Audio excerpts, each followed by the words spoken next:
मेरी बेटी जो है उसको फिट्स पड़ते हैं, तकरीबन 2.5 साल की है। बच्ची अपने वक्त पर हुई थी? 2 वीक बाद में। बचपन ही से पढ़ रहे हैं? 2.5 साल के क्या या 1 साल की थी उसके बाद से शुरू हुए? उसको मुझे लगता है कि बाई बर्थ ही थे, लेकिन जो हमने फील किया वो 2-3 महीने के बाद फील किया। मुंह से झाग आती है?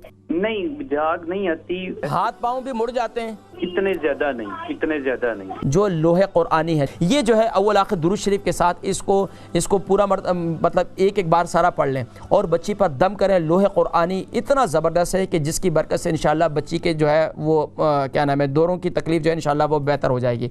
दूसरा ये करें कि बच्ची को जब माँ दूध पिलाई, आप उसको फीडर पिलाते हैं तो उस वक्त सूरह कौसर जो है सबसे ज़्यादा पढ़ें। और तीसरा अमल ये करें कि जैतून के तेल ले लें और उस पर अव्वल आखिर दुरूद शरीफ के साथ 101 बार सूरतुल फातिहा पढ़ें और इस तेल पर दम करें और उसके पूरे जिस्म का मसाज करें। अल्लाह तबारक व तआला इस बच्ची को इंशाअल्लाह शिफाए कुल्ली नसीब फरमाएंगे आपकी बेटी को।